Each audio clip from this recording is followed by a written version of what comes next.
Assalamualaikum warahmatullahi wabarakatuh. Bismillahirrahmanirrahim. Alhamdulillah, salatan wassalaman ala Sayyidina Muhammad ibn Abdillah Rasulillah wa ala man sahibah wa tabi'ah hudah. Amma ba'd. Hikam Ibnu Athaillah As-Sakandari, hikmah nomor 48 dengan syarahnya Muhammad Said Ramadan Al-Buti, syarah hikam jilid 2, halaman 5. Ibnu Athaillah mengatakan, min alamati mautil qalbi, iku di antara setengah saking tanda-tanda matine ati, di antara tanda hati yang mati, adamul khuzni utawi ora anane sedih, yaitu hati tidak merasakan sedih alama ing atase perkara fata kang luput apa ma, artinya luput, meleset, tidak dikerjakan, ka ing sira minal muwafiqati, saking pira-pira sing nyocoki syariat,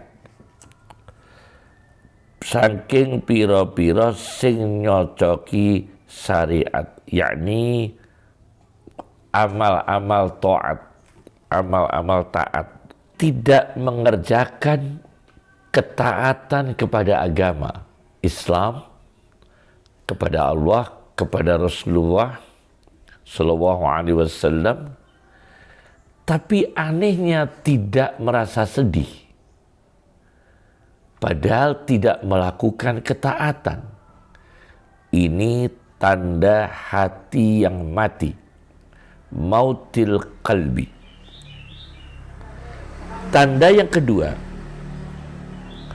watarkun nadami,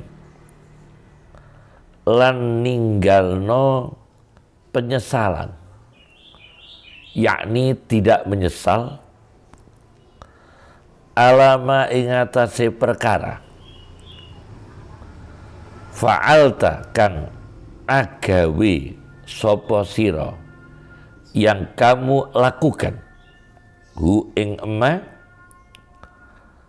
min wujudiz zallati, min wujudiz zallati, saking anane piro-piro kepleset, yakni kesalahan, dosa, melakukan kesalahan, terpleset lidahnya, terpleset perilakunya, tidak ada penyesalan pada diri Anda, pada diri kita, itu juga tanda hati mati, mautil qalbi.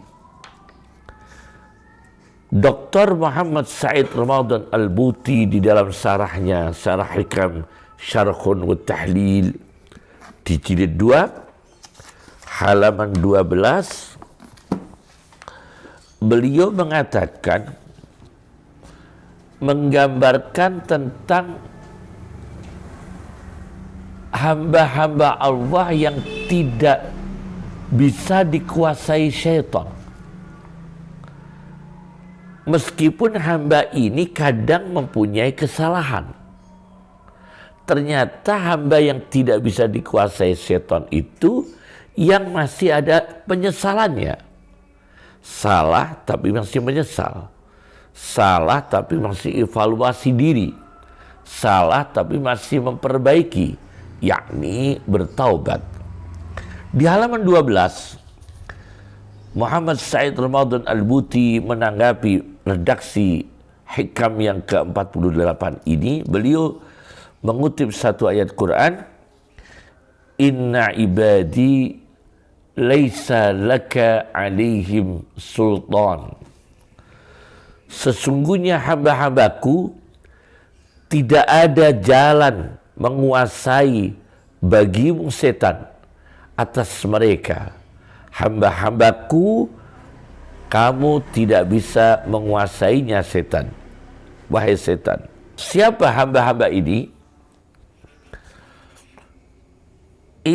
Said Ramadan Al-Buti mengatakan, alladzina tahaqqaqu biwasfil ubudiyyati lillah, yaitu mereka yang memastikan, mengaktualkan pada diri-diri mereka dengan sifat kehambaan kepada Allah, ubudiyah, pengabdian, wa wada'uha min hayatihim maudi'at tanfid, dan meletakkan sifat pengabdian itu dari kehidupan mereka ialah posisi tanfid.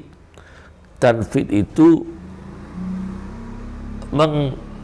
merealisasikan, at-tanfid, merealisasikan segala sesuatu terrealisasi dengan ubudiyah, yakni mengabdi kepada Allah, pengabdian kepada Allah. Wa tahaqquq bi wasfil ubudiyyati lillah la yaqtadil ismah. Membuktikan diri, mengerjakan, mengaktualkan implementasi sifat menghambakan diri kepada Allah tidak punya kesalahan. La yaqtadi, tidak mengharuskan al-ismata, terjaga dari dosa. Yang bisa ubudiyah kepada Allah bukan hanya Rasul yang maksum terjaga dari dosa, bukan hanya malaikat yang maksum terjaga dari dosa, bukan hanya anbiya, para nabi maksum terjaga dari dosa. Akan tetapi orang-orang biasa bisa ubudiyah kepada Allah. Bagaimana? Di sini digambarkan, belakangnya lagi saya singkat, wa yaqtadil khuznu ala fawati ta'at, rasa sedih tidak bisa melakukan amal taat, wan nadam ala irtikabil ma'siyah, penyesalan atas perilaku melakukan maksiat, wal khuznu wan nadamatu yaqudani ila taubah, sedih karena tidak bisa taat, tidak bisa ibadah, menyesal karena dosa, yaqudani ila taubah, menuntun hamba Allah kepada tobat. Wa idza tabal abdu taubatan shadiqah, apabila hamba itu tobat yang sebenarnya, taballahu alaih, maka Allah menerima tobatnya. Ini orang yang tidak bisa dikuasai syaitan karena punya potensi ubudiyah yang akhirnya berkembang. Umpama belum taat, dia sedih. Umpama masih dosa, dia menyesal, tapi memperbaiki diri. Nah, oleh karena itu, di dalam Al-Quran tentang ubudiyah, tentang hamba, Al-Quran bicara tentang abdun yang artinya hamba dengan berbagai i'rab, ada yang marfu dirafakkan, ada yang mansub dinasabkan, ada yang majrur dijerkan, semua dengan kata tunggal dari kata abdun 28 kali. Sedangkan abdaini, dua hamba, dalam bentuk tasniyah musanna 1 kali. Sedangkan ibad artinya hamba-hamba ini 96 kali.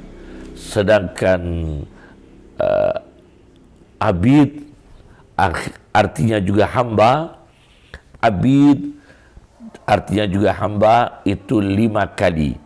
Kalau ibad 96 kali, abid 5 kali dalam Al-Quran. Di antaranya adalah Al-Quran menyerangkan orang-orang yang ubudiyah dan insya Allah tidak bisa dikuasai setan, yaitu satu yang disebut dengan sebutan Al-Quran abdan lillah, yaitu menghambakan diri kepada Allah, yakni tidak punya sifat sombong. Menghambakan diri kepada Allah, tidak punya sifat sombong, namanya abdan lillah. Menghambakan diri niat karena Allah. Sebagai contoh, di dalam kitab Tanbihul Mukhtarin karya Abdul Wahab Asy-Sya'rani terbitan Darut Taqwa Damaskus Syria, di halaman 97-98, suatu ketika Imam Tawus sedang mengajar hadis dengan membacakan, mendikti ke orang lain di tanah suci, tanah haram, di satu majlis yang lingkaran besar, halqah kabirah. Datanglah ulama besar Hasan Al-Basri, kemudian menghampiri Tawus dan mendekati telinga Tawus seraya mengatakan, wahai Tawus. Tawus yang sedang mengajar hadis dengan dihadiri banyak orang yang lingkaran hadisnya besar, ini rawan dengan pamer ria, rawan dengan tidak keikhlasan, rawan dengan hubbul jah, yaitu cinta terhormat, pangkat, hubbus syuhrah, cinta viral, populer. Maka Hasan Al-Basri membisikkan ke telinga Tawus, in kanat nafsuka tu'jibuka, kalau nafsumu, dirimu muncul sifat ujub membanggakan kamu dengan dihadiri banyak orang kamu ujub, bangga diri, hari ini, saat ini, fakum min hadal majlis, tinggalkan majlis ini, berdiri dari ini majlis. Maka Tawus dengan tawaduknya dinasihati Hasan Al-Basri, faqama fauran, maka Tawus bergegas berdiri seketika, meninggalkan majlis, berhenti mengajar karena merasa ada potensi-potensi yang mungkin beliau merasa ada potensi-potensi bangga diri, atau tidak muncul potensi itu, tetapi beliau nasihat itu untuk preventif supaya tidak muncul sifat bangga diri. Maka segera Tawus meninggalkan majlis. Yang kedua disebut dalam Al-Quran, yaitu abdan syakura. Kalau tadi abdan lillah, surat An-Nisa ayat 172.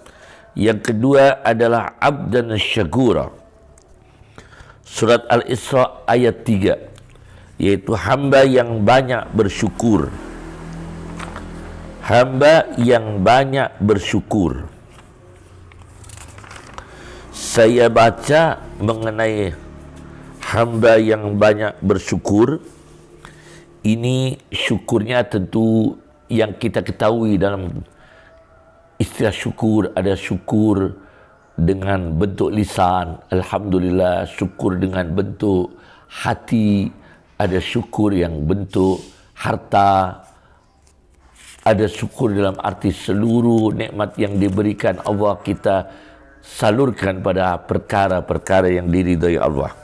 Tetapi di sini saya akan mengangkat satu syukur yang menarik dari kitab Tanbihul Mukhtarin karya Abdul Wahab Asy-Sya'rani, halaman 487-488.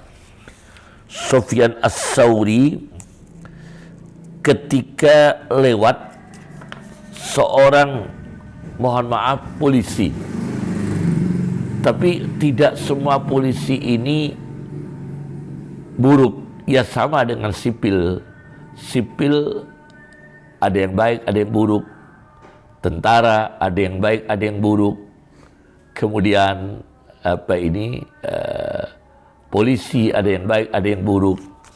Kita tidak tahu kondisi polisi pada zaman itu, apakah kejam ketika melakukan eksekusi di penjara-penjara di negerinya Sufyan Ats-Tsauri. Itu bisa juga terjadi, tapi tidak semua polisi demikian.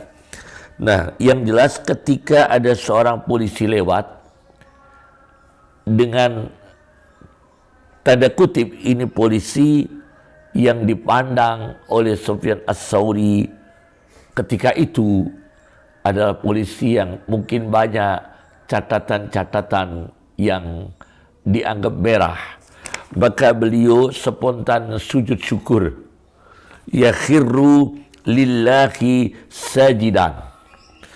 Spontan beliau jatuh sujud syukur dan mengatakan, alhamdulillah alladzi lam yaj'alni syurtiyan. Aku bersyukur kepada Allah, segala puji bagi Allah yang tidak menjadikan aku polisi yang aniaya, yakni polisi yang zalim. Ya tentunya kalau polisi baik, Masya Allah, banyak manfaatnya untuk keamanan, untuk mengamankan negeri yang tercinta, ya, mengamankan negara, mengamankan dari kejahatan, mengamankan masyarakat dari kriminal, tindak kriminal dan sebagainya. Ini juga dibutuhkan polisi yang diridhai Allah Subhanahu wa taala. Tetapi mungkin Sufyan Ats-Tsauri ini ketika itu melihat polisi yang sebagian dari mereka tidak semua rapotnya merah, maka beliau langsung sujud syukur, berkata, alhamdulillah saya tidak jadi polisi, kata beliau. Yakni ini bukan polisi yang baik, ya, polisi yang rapotnya merah, ya. Wala makasan, dan alhamdulillah Allah tidak menjadikan diriku orang-orang yang suka minta uang dengan pungutan liar, yaitu minta pungutan liar, pemaksaan suap, mengkondisikan suap dan sebagainya. Alhamdulillah aku tidak jadi orang seperti itu, orang yang pekerjaannya begitu. Kemudian beliau sujud syukur. Nah, ini abdan syakura. Kemudian dalam Al-Quran disebut lagi adalah abdan idza shalla, hamba Allah yang rajin salat. Abdan idza shalla, surat Al-Alaq ayat 10. Abdan idza shalla ini kami gambarkan dalam sebuah kitab At-Ta'arruf li madhhabi ahli tasawuf. At-Ta'arruf li madhhabi ahli tasawuf, karya Abu Bakar Muhammad bin Ishaq Al-Kalabadi. Di halaman 126 beliau mengutip ayat Al-Quran, wasjud waqtarib, dan sujudlah dan dekatkan diri kepada Allah. Ini penutupan surat Al-Alaq yang sebelumnya ayat ini ada abdan idza shalla, salat hamba yang sedang menunaikan salat. Abdan idza shalla. Penutupan surat Al-Alaq, wasjud waqtarib. Dari ritual salat itu, tempat yang paling berpotensi, yang paling hebat untuk taqarrub ila Allah, tapi bukan hanya sujud, ya, mulai takbiratul ihram sudah bisa taqarrub ila Allah, mendekatkan diri kepada Allah, lebih-lebih wasjud ketika sujud, waqtarib, dan sujudlah dan mendekatkan diri kepada Allah. Di sini ditafsirkan wa antusyahida af'alahu bika, yaitu ketika sujud menyaksikan tindakan Allah kepada dirimu. Kemudian Ruwaim menafsirkan izalatu kulli mu'taridin, menghilangkan menyingkirkan segala yang menghalangi manusia dari mendekatkan diri kepada Allah. Apakah ingat kedudukan, ingat jabatan, ingat duniawi, ingat mata,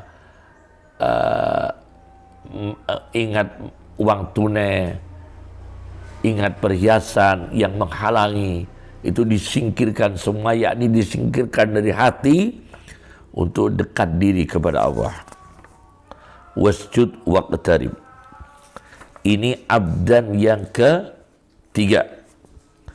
Kemudian ada lagi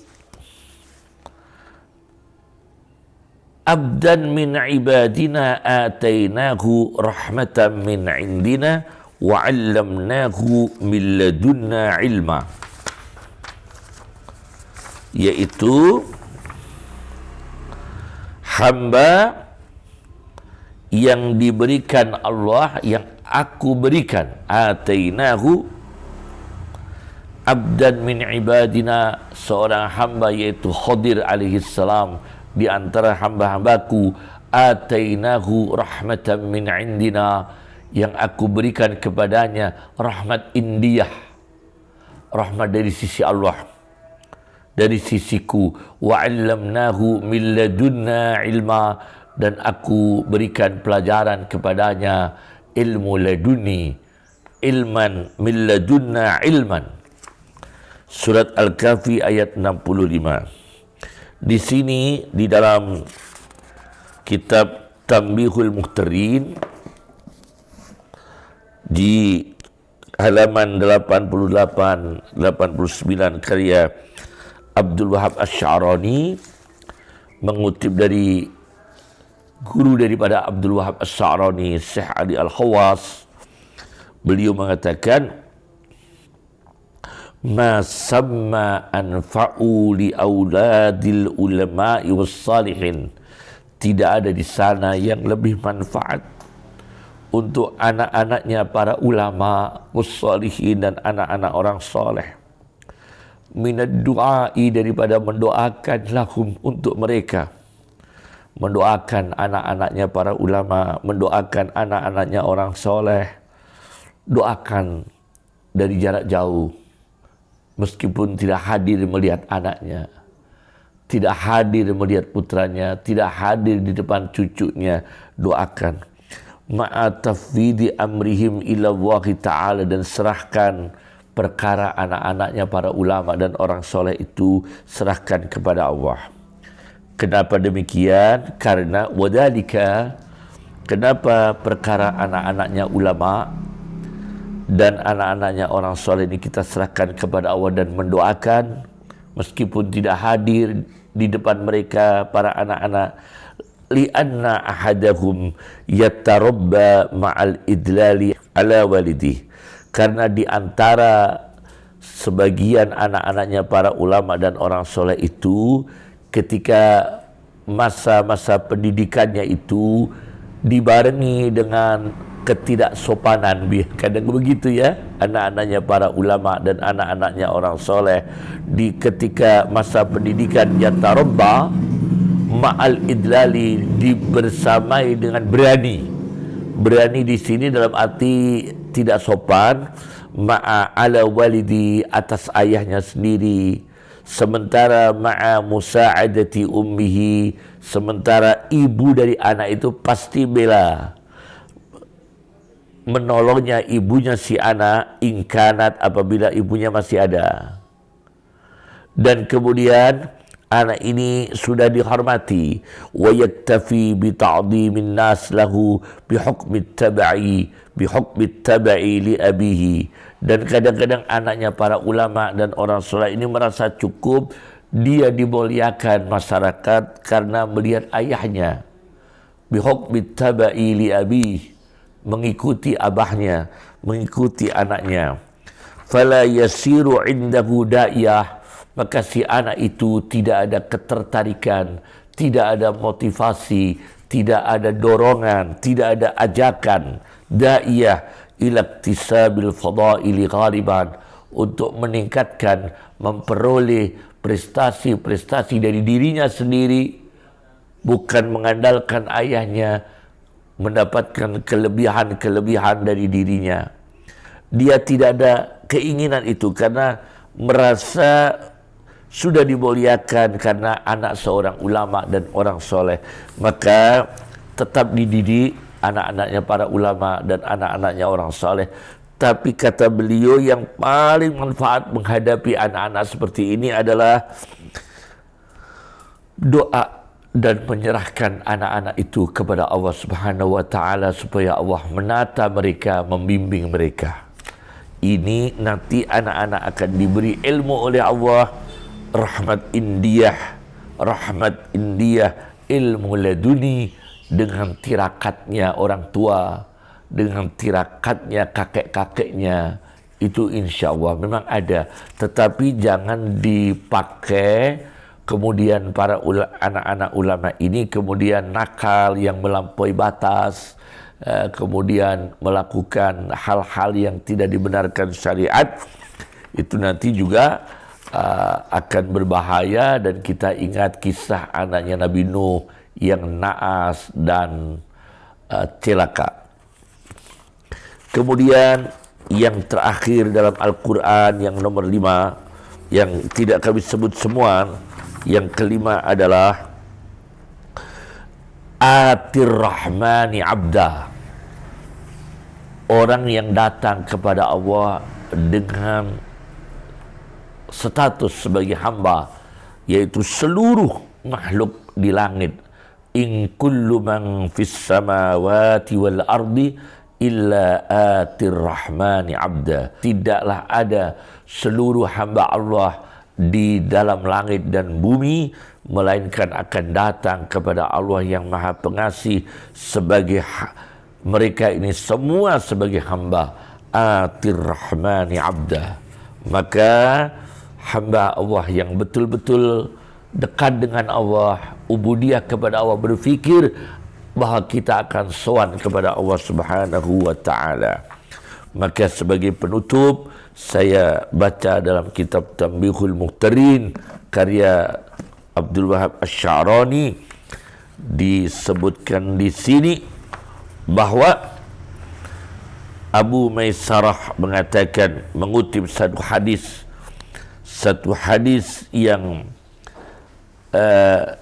dalam catatan kaki di dalam Tanbihul Muhtarin ini, di dalam hadis ini diriwayatkan di catatan kakinya,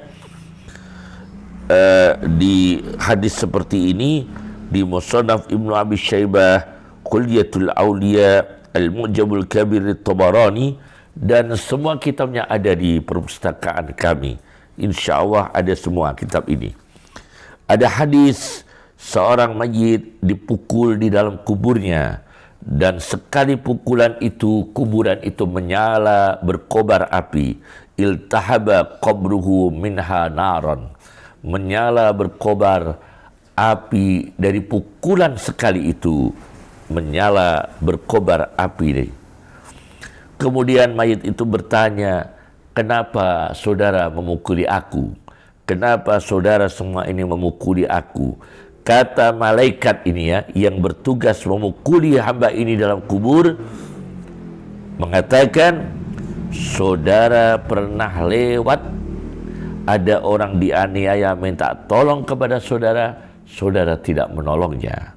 Innaka marorta ala madlum, sesungguhnya saudara melewati atas orang yang dianiaya. Fastaghasa bika, kemudian orang yang dianiaya itu minta tolong pada saudara. Falam tughisu, tapi anehnya saudara tidak mau menolongnya. Satu. Yang kedua, wasallaita marratan, saudara pernah sekali solat, sekali, bi ghairi wudu'in muhaqqaqin, tanpa wudu yang dipastikan sah, atau tanpa wudu yang dipastikan telah dikerjakan. Artinya sekali solat tanpa wudu yang pasti, tanpa wudu yang jelas. Ini menyebabkan siksa kubur. Jadi sowan kepada Allah, lakukan ibadah ini sesempurna-sempurnanya dengan kemampuan kita yang diberikan Allah Subhanahu wa ta'ala. Assalamualaikum warahmatullahi wabarakatuh.